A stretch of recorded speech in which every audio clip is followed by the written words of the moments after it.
ih gila 50 juta mahal banget gitu kan. Tunggu, ini tuh bukan buat bayar agensi, ya itu kan nggak mungkin kalian makan telur ceplok doang sama Indomie terus selamanya, kan nggak mungkin. Jadi dia sampai bilang no matter how smart you are, but if your English not good enough, you look dumb. Kayak kamu itu bodoh di mata mereka kalau misal itu nggak bisa jelasin, mau ngomong aja kayak orang idiot gitu loh rasanya.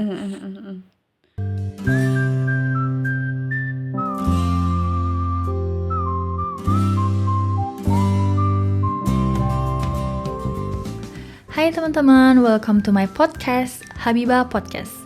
Podcast ini mostly akan bercerita tentang perjalanan, pengalaman, dan kisah aku di negeri Kanguru sebagai working holiday visa holder, alias pemegang visa bekerja dan berlibur di Australia.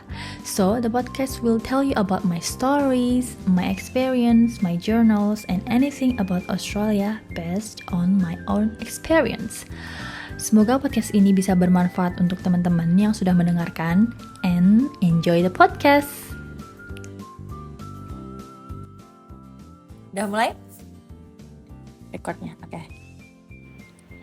Halo teman-teman, Assalamualaikum warahmatullahi wabarakatuh. Dengan saya Habibah dan Rimanella. Yeay, kembali lagi di Habibah Podcast.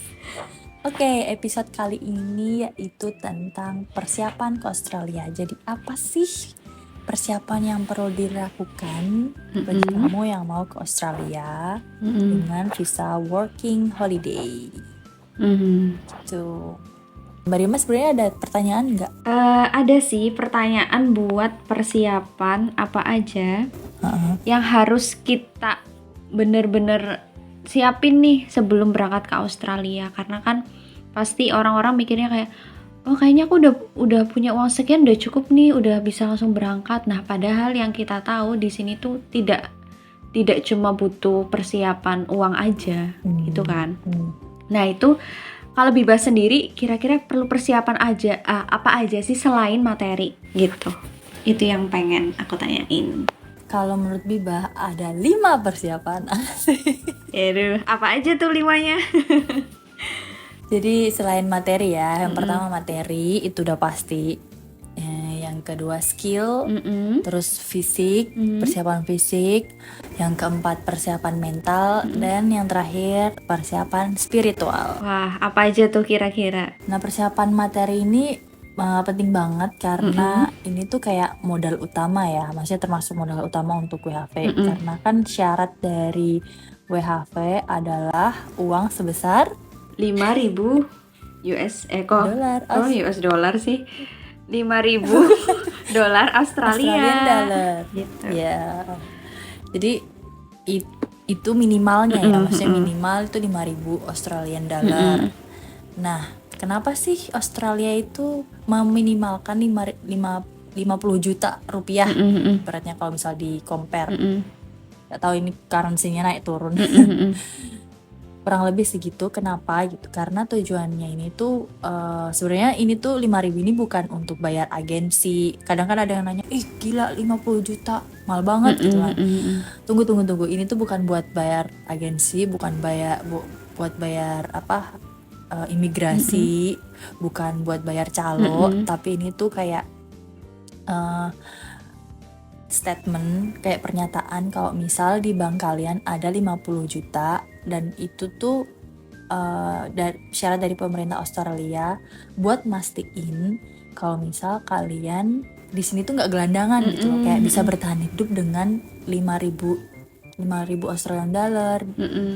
Kayak kalau misal kalian datang ke sini kan nggak langsung dapat kerjaan kan biasanya. Iya, benar. Nah itu tuh 5.000 itu buat bertahan hidup di sini untuk bulan-bulan pertama gitu, awal-awal pertama gitu. Dan materi itu 5.000 itu tuh kayak bukan cuma untuk syarat doang sih.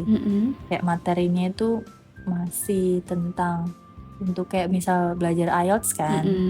Kursus IELTS itu butuh uang. Itu tergantung masing-masing bimbel. Kok bimbel? Apa namanya ya? Ini lembaga buat ini ambil tesnya ya? Enggak, kursusnya ya, lembaga kursus. Lembaga kursusnya. Mm-mm. Tergantung lembaga kursusnya ada berapa banyak pilihannya. Tinggal dan banyak promo dan lain-lain. Iya. Nah, terus habis itu IELTS-nya sendiri buat apa?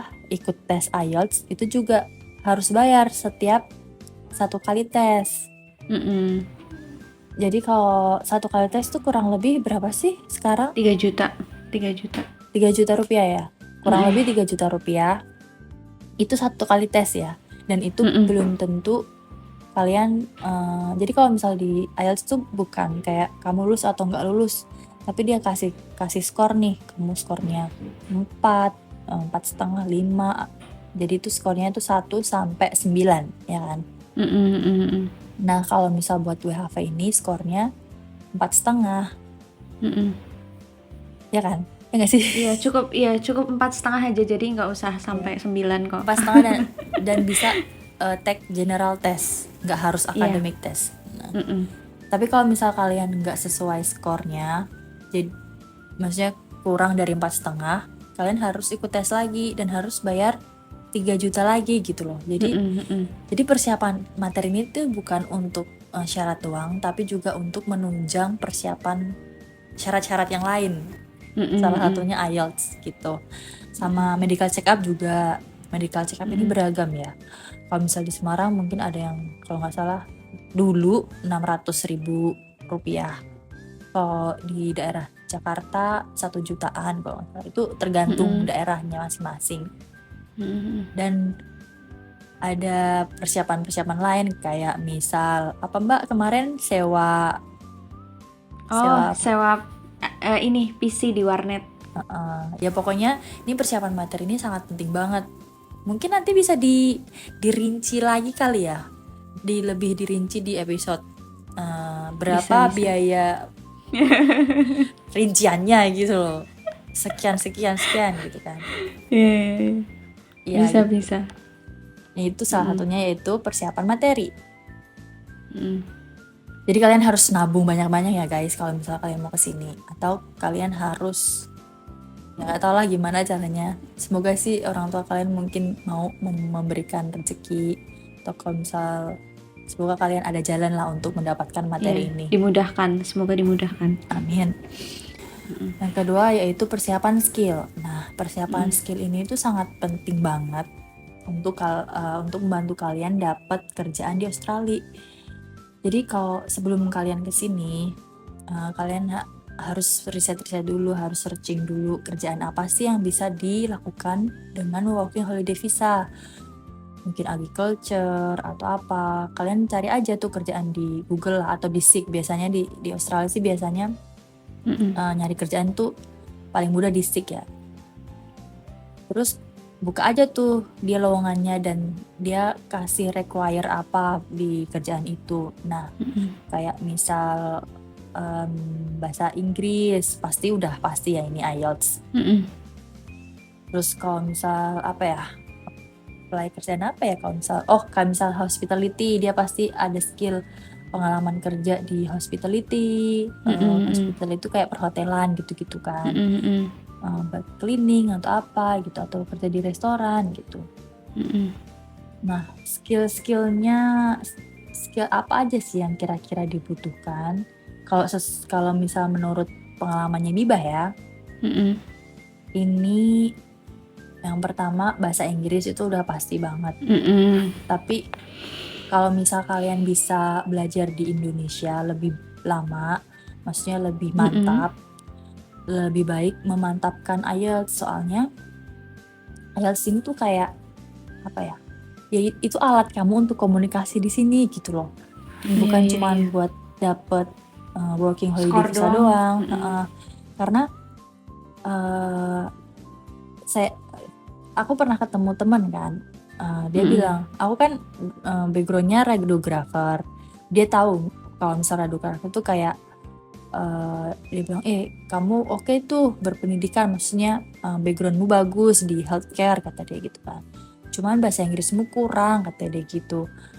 dia sampai bilang gini, no matter how smart you are, but if your English not good enough, you look dumb. Kayak kamu itu bodoh di mata mereka kalau misal itu nggak bisa jelasin, mau ngomong aja kayak orang idiot gitu loh rasanya.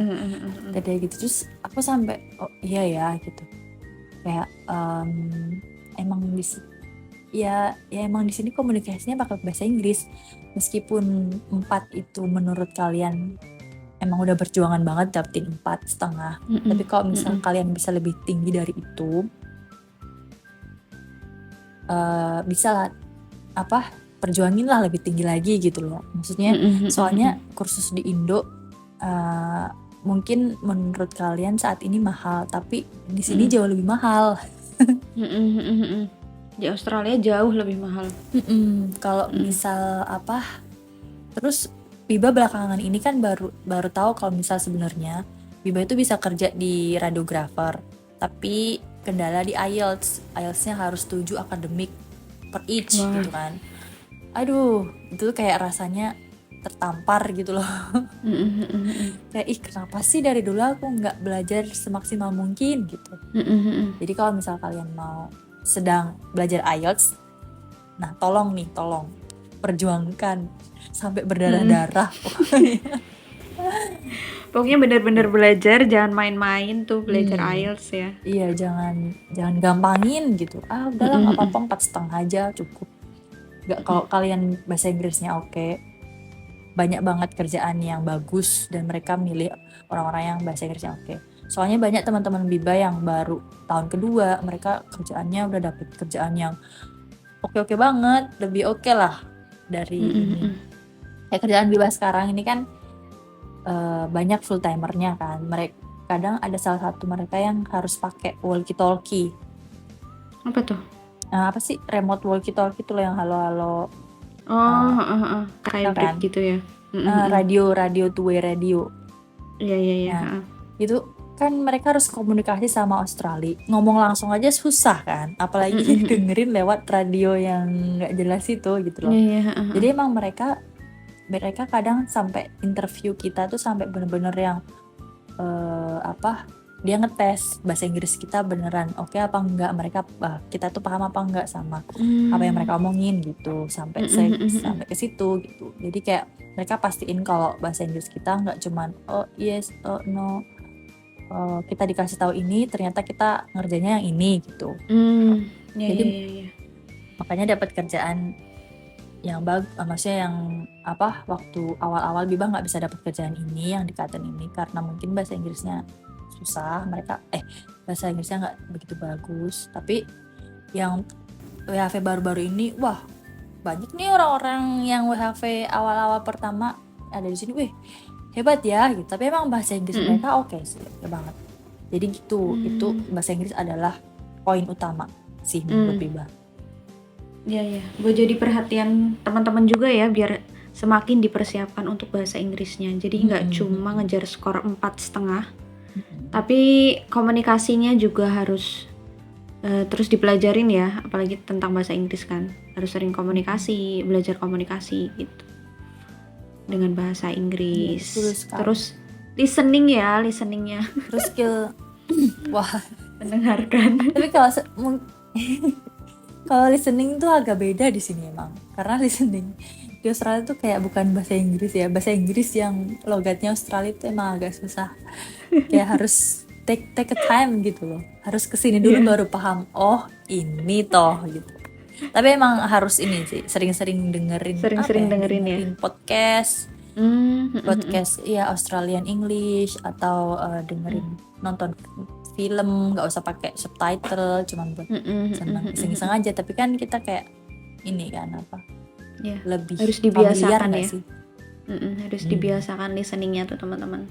Aku pun sama sih, masih harus terus belajar. Kan udah nyampe Australia. Terus iyalah baru berapa bulan? Iya, baru berapa hari. Biba aja. Jujur aja ya, ini tolong jangan dicontoh. Biba aja. Biba kan emang skornya mepet banget. Kalau nggak salah 5 apa ya. Tapi aku di reading jelek banget 4. 5 aja itu kayaknya udah kayak keajaiban gitu loh. Itu sampai sini masih bergantung sama temen gitu, kayak nggak mandiri gitu. Maksudnya kayak kalau misalnya ada temen yang lebih bisa, kamu aja deh, kamu aja. Aku tuh kayak nggak pede gitu loh ngomongnya. Baru pede itu setelah pisah dari temen aku yang itu, dari travelmate aku, namanya Cherry. Halo Cherry, terima kasih, kamu adalah soulmate aku. Ya sih. Ya dia travelmate aku. Jadi apa-apa kalau misal ngomong atau apa, dia ya selalu yang maju ke depan gitu kan. Tapi setelah kami berpisah, mau nggak mau kan aku harus bertahan dalam tubuh aku sendiri, asik. Jadi ya belajar gitu, terpaksa bisa gitu. Kayak tahun kedua apa ya, aku baru lancar ngomong. Kalau listening masih agak susah sih, cuman better lah daripada waktu pertamanya. Ngomongnya kayak mereka nggak mangap ya, kayak gitu. Bener. Gitu. Terus skill yang kedua itu nyetir mobil. Nah tuh. Jadi kalau misal kalian yang mau kesini, kalian harus punya SIM A dan International Driving License, karena mungkin beberapa state bisa ya pakai SIM A doang, SIM A-nya Indonesia doang bisa. Mereka terima, tapi ada beberapa state yang dia nggak terima cuman SIM A, tapi dia tanya International Driving License-nya mana gitu. Kalau nggak punya nggak bisa tuh. Ada beberapa state yang nggak boleh pakai driving license. Maksudnya cuma SIM A doang. Kan Biwa kan waktu di SA pakai SIM A doang bisa aja. Tapi ada beberapa set yang katanya kalau misal pakai SIM A nggak bisa. Jadi kalau misal kalian dan SIM A-nya jangan tembakan ya, tolong, mohon maaf. Ini benar-benar kalian harus belajar mobil beneran, nggak yang nembak bayar terus kalian nggak tahu apa-apa, tahu nyetir nggak tahu apa terus kalian nyetir di Australia. Jangan kayak gitu guys, tolong. Soalnya banyak kejadian hal-hal yang tidak diinginkan di Australia. Kenapa penting? Karena di sini jarang banget motor, terus jauh dari mana aja. Kalau naik motor itu tidak memungkinkan. Dan kerjaan di Australia itu dengan working holiday visa, dia itu di regional area, di farm, dan itu harus, dan itu pasti jauh dari maksudnya jauh dari city, jauh dari public transport. Jadi nggak bisa tuh public transport, kita pakai public transport nggak bisa, jadi harus pakai kendaraan pribadi gitu. Makanya ada salah satu company yang dia bilang, kamu ada driving license, terus kamu ada kendaraan pribadi nggak? Kalau misalnya nggak, ya pasti nggak bakal dapat kerjaan itu. Hampir rata-rata semua sih kayak gitu, pasti ditanyain. Waktu aku juga ditanyain, punya ini nggak, driving license, punya kendaraan sendiri nggak gitu. Selalu mereka pasti selalu mensyaratkan itu. Iya tuh. Terus skill yang ketiga adalah masak. Tuh masak nih. Ini harus mau masak tidak mau, sendiri. benci atau cinta, kalian tetap harus masak. Meski kalian Kenapa benci nih? sama bau bawang atau apa pedas. Soalnya di sini tuh nggak ada warteg guys. Mohon maaf sekali nih, nggak ada warteg, nggak ada warung yang buka tengah malam atau kapanpun 24 jam tuh nggak ada. Kalau misal ada pun restoran itu mahal banget, satu kali porsi aja paling murah $15 kali ya, satu porsi makan loh. Setara 150.000 guys. Satu porsi makan, kamu yang notabene makan habis selesai udah. Tapi $15 kamu bisa beli mungkin ayam satu utuh, ayam utuh. Kamu bisa potong-potong, bisa makan 3 hari kah, atau iya bisa makan 3 hari, dan itu 3 kali, nggak cuma 1 kali, jadi 9 kali lah. Bener. Jadi itu benar-benar kalau misal kalian nggak bisa masak, uang kalian bakal habis, nggak akan kamu bisa saving, karena di sini mahal banget kalau buat beli makan di luar.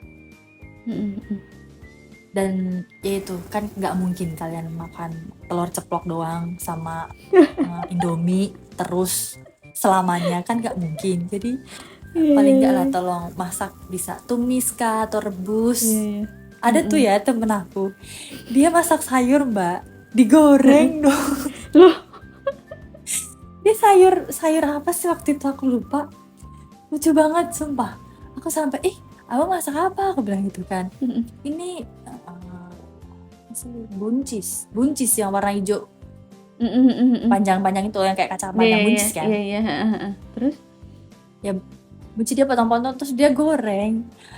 Aku sampai emang iya emang enak ya digoreng. Emang gimana sih masak sayur lah. Kocak banget ya Allah. Digoreng gitu sama minyak digoreng doang. Iya gini. minyak deep frying. Saya bilang ya kalau digoreng mah enak, tapi kan nggak sehat bu, maaf. Aku bilang mending direbus bang daripada digoreng. Aku bilang gitu. Iya emang nggak bisa, ya bisa aja tapi kan nggak sehat. Terus kayaknya baru abang doang deh aku bilang yang cuman ngerebus buncis. Lucu banget sih itu. Jadi penting guys buat kita harus emang belajar dari Indonesia sih, belajar masak-masak. Ya minimal untuk ya, sendiri, nggak usah mikirin ini enak nggak buat orang lain, kan untuk kita sendiri ya, gitu ya Biba ya. Yang penting kayak bisa matengin Selera ayam jadi makanan yang bisa dimakan gitulah ini. Betul. Dan Ungkap kalian tuh, belajar doyan. ungkap. Iya, atau cuman rebus ayam nggak apa-apa lah. Atau apa yang penting kalau misal kalian pengen masakan yang lebih variatif ya kalian belajar lah di Indo gitu. Mumpung, Ya kan? nonton YouTube mah nggak apa-apa. Kan pasti YouTube Praktis. ngajarin yang bener. Iya. Oke, setelah masak ada apa lagi nih? Tadi sih udah aku sebutin kayak hospitality, terus cleaning, kitchen hand kayak gitu-gitu. Terus ada teman aku tuh sebelum ke Australia dia ambil yang barista. Dia sampai punya sertifikasi barista gitu kan. Karena waktu itu dia emang pengen ke Sydney. Jadi dia pengen pertama kali ke Australia tuh ke Sydney, jadi dia coba kerjaan barista dan lain-lain. Jadi soalnya kalau di sini kan banyak coffee shop gitu kan, jadi ya itu oke juga. Terus mechanical atau perbengkelan itu benar-benar sangat dibutuhkan, karena kalau misal kalian di Australia dan kalian punya mobil sendiri, kalau misal ada tiba-tiba ada masalah atau simpelnya ganti oli aja itu tuh mahal banget di sini. Satu kali servis aja minimal $200 satu kali servis. Jadi kalian bisa hemat $200 kalau misalnya kalian bisa nge-servis mobil doang gitu, bukan yang benerin ya. Kalau benerin kan pasti butuh spare part atau apa. Kalau servis doang, kalau kalian bisa, gimana caranya kalian belajar tuh mobil bapak kalian otak-atik ya di YouTube atau kursus di bengkel ya kan. Tetangga kan bisa bayar berapa gitu, aku kasih tahu dong caranya, ini servis servis rutin gitu kan, bayar gitu kan bisa. Ini adalah skill yang nggak bisa aku dapetin waktu dulu, karena aku nggak ada bayangan kan bakal semahal itu gitu loh. Terus apa lagi ya, komputer kayaknya semua orang udah bisa sih. Kalau misalnya ada yang certified atau apalagi international certified mungkin itu oke juga, karena kadang ada kerjaan di manufacture atau pabrik-pabrik yang mereka minta skill komputer gitu. Minta sertifikat gitu ya? Kadang ada yang minta, kadang ada yang enggak sih, kayak cuman dia mau ngecek doang, oh kamu bisa, kamu boleh datang dicek gitu. Tapi kalau misalnya ada sertifikasinya kan dia lebih lebih meyakinkan gitu kan.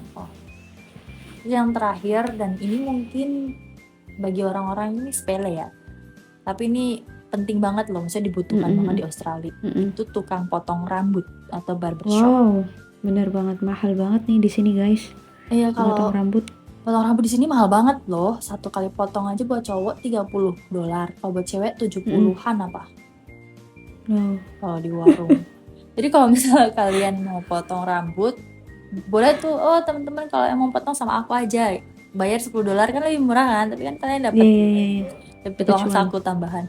Dan ini banyak banget kerjaan yang nawarin barbershop terus dia kasih sponsorship. Wow. Iya. Jadi Jadi peluang nih.